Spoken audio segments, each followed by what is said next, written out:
Hi there, I'm Rod Bergeron, and thanks for joining me for another quick and easy watercolor painting.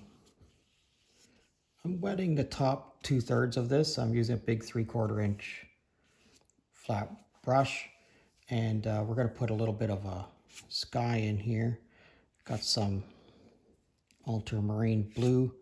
I'm just going to put a couple of streaks like that in, and just, don't try to augment it too much. Just let it bleed off to wherever it is it's going to go to. I'm not going to rinse this brush out. I'm going to pick up a bunch of Payne's gray that I have here, and I'm going to try to create a bit of a rocky outcropping. I'm going to put a little bit of Payne's gray like that, and a little bit like that. And again, we're just going to let this bleed to wherever it is it's going to go to. But we're going to use this Payne's gray that's on there to create our trees with. And this is #1 watercolor brush, but I've sharpened the one end of it with a utility knife. And I'm going to put in my trees, and I'm going to have some fairly long spindly trees, a couple of shorter ones.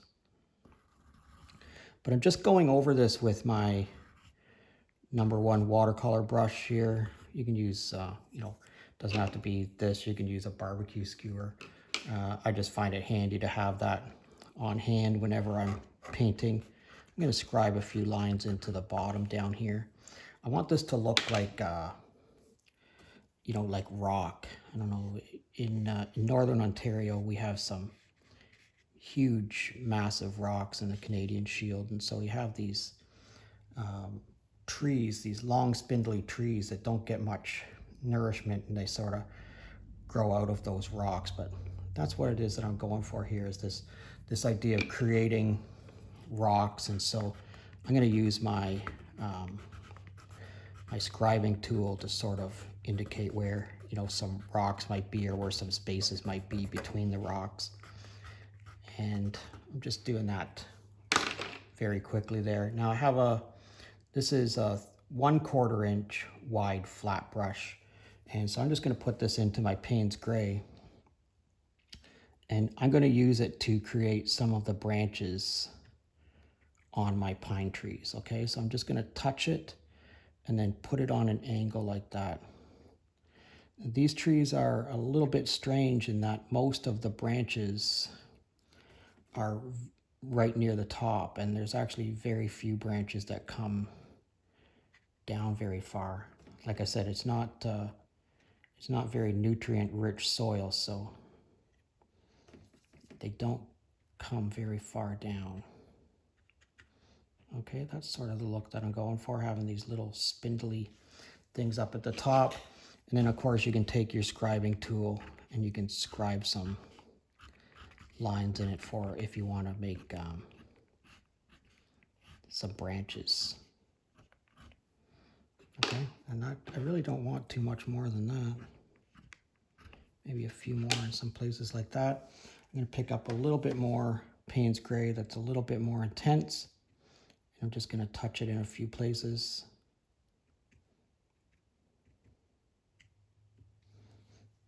Again, a little bit more.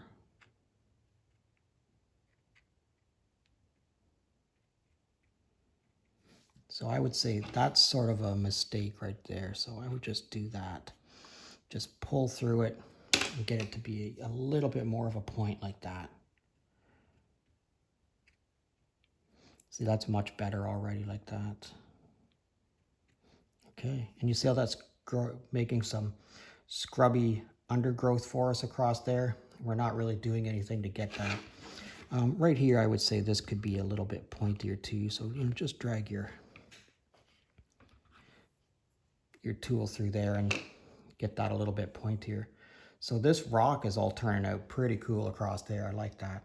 All right, I'm going to put that 1/4 inch brush down, and I'm going to pick this brush back up, and I'm going to rinse it out, and we're going to get a little bit of sienna, and we're just going to put maybe a little bit of sienna in a few places across here. We're going to put some sienna here fairly intensely, and a little bit of sienna here fairly intensely, and a little swoop across the front. Okay, just like that. I'm going to grab my tool again, and I'm going to scribe out of there. You could even scribe some lines down across here. I want to scribe a little bit here. So that's starting to look like rock across there for us, which is really what I'm going for. I'm going to pick this brush up again, knock most of the water off of it. I'm going to pick up my sap green.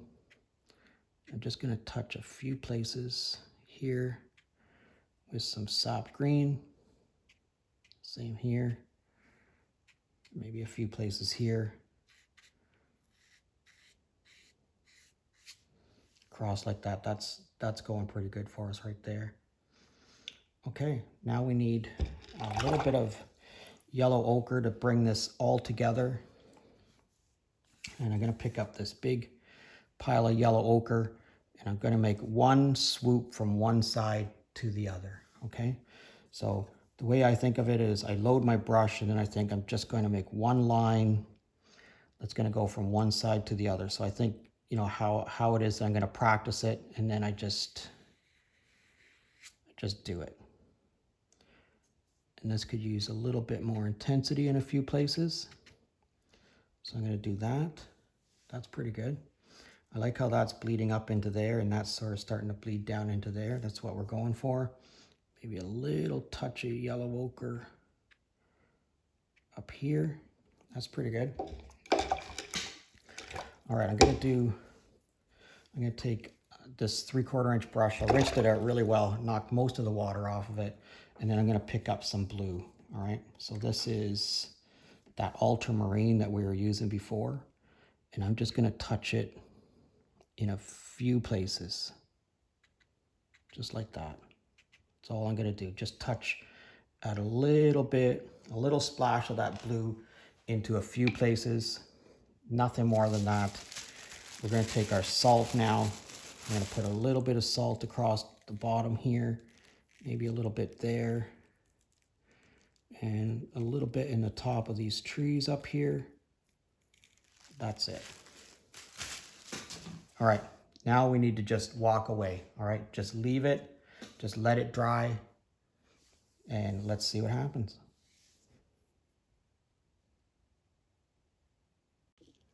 All right, let's check this out. Look what this salt has done in places like this and here. This bleeding that's going on here, that's fabulous. Those scribe marks turned out really well. And these trees turned out pretty much exactly the way that I was thinking about it. Look at this green I installed in the back here, and this little bit of a tree line in the far, far back. And this here really looks like the rocks that I was going for. The other thing I want you to think about is we put blue in a few places, okay? And you can see where a little bit of that blue is, but it just adds this little punch of color that I think really, especially when you're doing this sort of work that's, you know, very much impressionistic. Like, I'm not trying to paint exact rendering of these trees or this rock. So it's impressionism.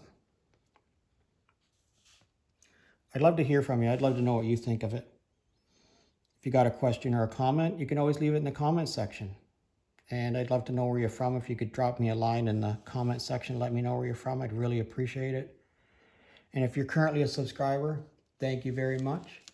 And if you're not currently a subscriber, please consider subscribing. Let me know in the comment section what you think of this painting. Thanks a lot. I hope you have an awesome day.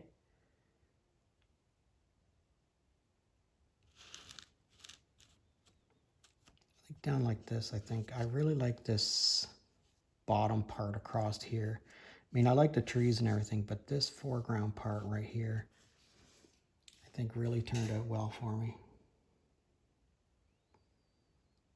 Let me know what you think of it in the comment section. Thanks a lot for watching today, and I hope all your paintings turn out